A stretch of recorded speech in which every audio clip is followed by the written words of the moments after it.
When planning for retirement, what are some of the most dangerous assumptions that you could be making that might tell you you're on track when you're really not? I've got the 5 most dangerous assumptions, that and more, coming up.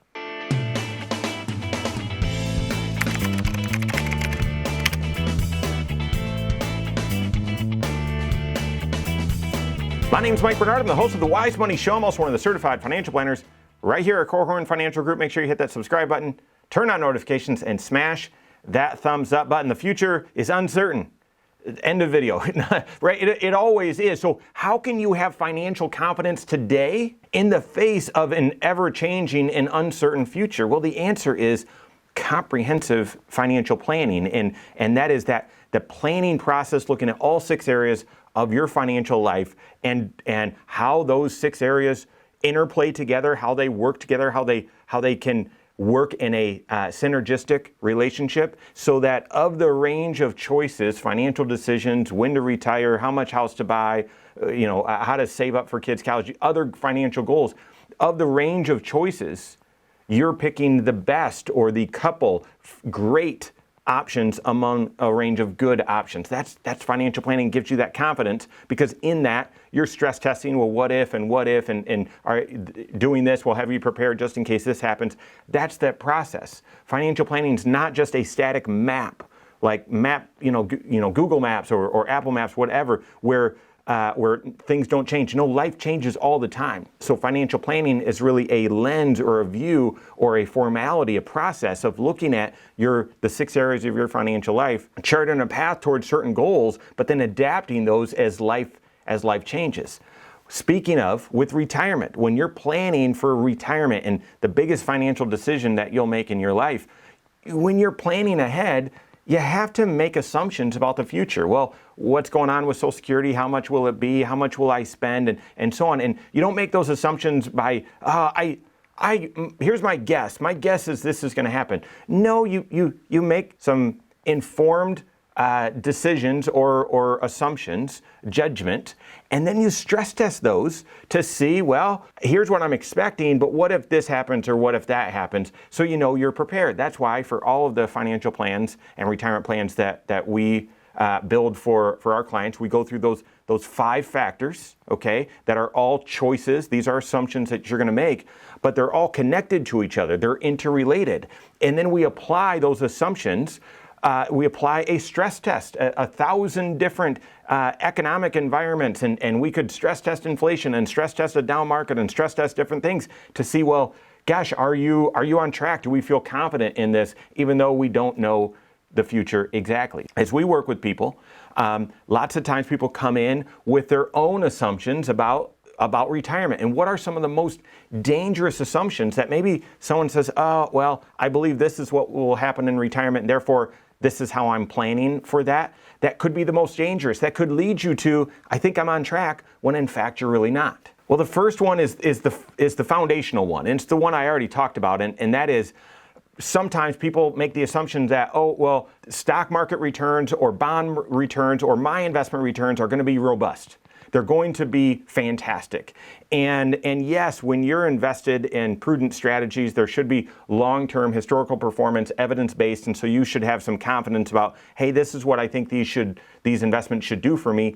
However, knowing that long-term average, you also need to carry and marry that with the 08s. Not that happens all the time, or you should be investing based on fear, but the 08s and the 2020s and the 2022s and these years where, yeah, the market dropped 20% or bonds didn't provide the defense that you expected. And so there is that's not a flaw in investing. That's a feature.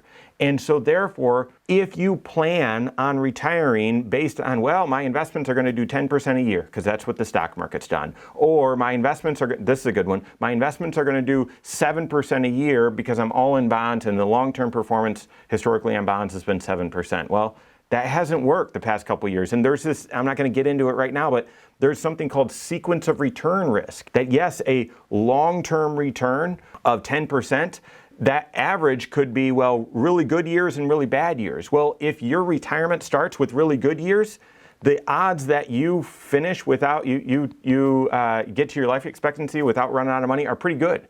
But if the average is the same, but you start with really poor performing years in the stock market, then significant odds that you will run out of money. So how do you diffuse this assumption? Does that mean, well, you shouldn't assume a certain rate of return? No, you have to.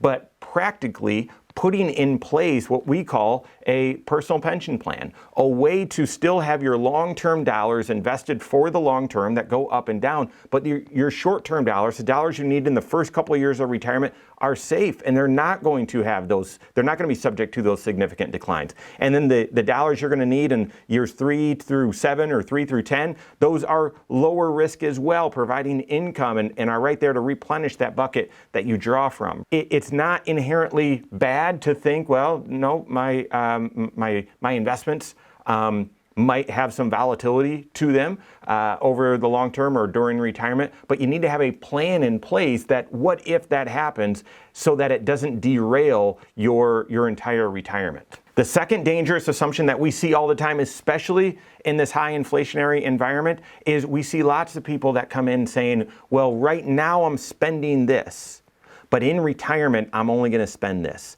The assumption that, well, I'll spend less in retirement. That can be, now, is that a possibility? Absolutely. It absolutely is. And I would encourage you, if you're thinking that, well, prove it doing two things. One, building out a budget. But second, we'll start living on that lower amount right now. I remember there was a very intelligent individual, hematologist, so you know, a lot smarter than me early in my career, and was making a significant amount at the time. About $20,000 a month was their take home, but he hadn't saved up that much. And so he knew the retirement plan, in order to retire when he said he wanted to, they didn't have enough saved up. And so when we were talking through those 5 factors, spending is the second one, and I would argue of the 5, most important. He said, well, we're only going to spend $8,000 a month in retirement. And I said, well, based on what? Well, that's just, you know, that's all we'll spend. I just know it. And I said, well, let's test that right now. You've got $20,000 take home. That's what you're spending right now. Why don't you save 12 of that every month and just live on the $8,000 right now? And he couldn't. He couldn't do it. And needless to say, we didn't end up working together because that didn't really make sense. So I've seen a retirement plan not work when someone has a couple $1 million saved up. I've seen a retirement plan work when someone has just a couple $100,000 saved up, and it's really based on spending. So I'm not saying that for you, your spending won't go down in retirement. That's not the norm. The norm in retirement is that your spending will actually be the same or could even be a touch higher, because you have more freedom and flexibility with your time. The more freedom and flexibility you have with your time, the more choices you might, how often during your working career did you go catch a movie on a Tuesday? No way, you didn't, you were working. Well, when your week is 6 Saturdays and a Sunday, you might end up spending more money. So the approach that I would take is looking at, well, what's your take home right now?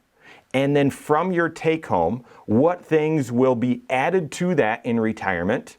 Medicare or health insurance expenses, which often are taken out of your paycheck before your take home. So what things need to be added on, or taxes, those sorts of things, and then what things won't be there that are there today. Maybe you're saving up in a Roth IRA out of your take home pay, or you're paying for college for the kids, or maybe you're about to be debt free and the mortgage will be paid off in retirement, and so you can remove that. So actually doing that, here's today's take home, here's what you need to add, and here's what can be subtracted for retirement to have some sort of evidence-based approach to here's what I think our spending will be. Third dangerous assumption people make a lot in order to make their retirement plan work is that they'll work longer or they'll get a part-time job. Is it possible? Yes. In fact, we talk about it all the time, the power of working 1 extra year or 2 extra years and what that does to your retirement plan, and the power of having some additional income, some supplemental income, some part-time income in retirement. However, for, let's say, out of 10 people that say that they think they'll be able to work longer or they'll add a part-time job, I would say probably 2 out of those 10 are actually able to do it. There's been lots of studies on this that people actually retire a couple of years before they say they're going to retire because a health change or a family change or a job change, economic change, something like that. So odds are you actually will need to be prepared to retire earlier and adapt your plan to retire earlier, not stay later. And learning new things or having a rigid schedule and so on, the things that would be required for working part-time often are less appealing, or they're not as available as you might otherwise believe. So build a retirement plan, assuming you have no retirement income or part-time income, to see if that works. And also stress test your retirement plan that, well, if you're retiring or if you're planning to retire at 67, could it work at 65 just in case it needed to? And then the last two dangerous assumptions are sort of connected, and I'll share these very quickly. And the fourth is expecting to receive an inheritance. As a rule of thumb, we don't follow rules of thumb, but this one sort of applies. That, we typically don't want to build your retirement plan based on the confidence or assurance or the belief that you will, in fact, receive an inheritance. Will you? It's very possible, depending on your situations. Should we build it into the plan? I'd rather have that be bonus or gravy on top of your plan than something that is relied upon in order to make everything work. Why? Because that inheritance might need to go for your parents or whomever, their care, right? They might not have long-term care. They might need that money for their own care. They might, who knows? There's lots of things that could change, and therefore, very rarely would we suggest or encourage someone plan on an inheritance in their retirement plan to make it work. Now, just like before, I would stress test it. I would look at it and depending on your situation, maybe even talk through, well, does this create some financial planning strategies? But I wouldn't, as sort of a rule of thumb, I wouldn't rely on an inheritance in order to make your retirement plan work. And then lastly, going along with that, I wouldn't build in the assumption that you're going to downsize your house and have excess money from the sale of your house in order to make your retirement plan work. Why? Is it because I don't believe in downsizing? No, absolutely. Lots of people do it. But while they might downsize their house, they normally don't downsize the cost of the house. The house that they lived in or raised kids in might not have all the updates and upgrades and everything, and so they might sell it for here, but when they buy the new house, they might want certain features, amenities, and certain upgrades and whatnot, and it might cost a little bit more. Or if they downsize, that could be, laws of supply and demand. There might be more retirees looking for that ranch or looking for those certain features, and where the price per square foot actually might be a lot higher, and therefore the price is really in line. So very rarely would I build that into a plan, and I see a lot of people that come in thinking, yeah, that's what I'm going to do to help my retirement, and that's a dangerous assumption to make. Making assumptions about the future, that's part of retirement planning, financial planning. Relying on them too heavily, though, and not stress testing them or not talking through the pros and cons or possibilities, that would be very, very dangerous. So work with your CFP. They've helped hundreds of people retire. At KFG, we've helped thousands of people retire, and glean from their experience, learn from their experiences they've helped others, and to know, well, what are some dangerous assumptions or what are some other assumptions that you could be making instead. So work with your CFP on that. If you don't have a CFP on your team, contact one on my team. Find us online, Korhorn.com. That's Korhorn with K, wisemoneyshow.com. You can find us there as well, or send us an email, info@Korhorn.com. All right, there you have it. Go out and take your next wise step in your financial life.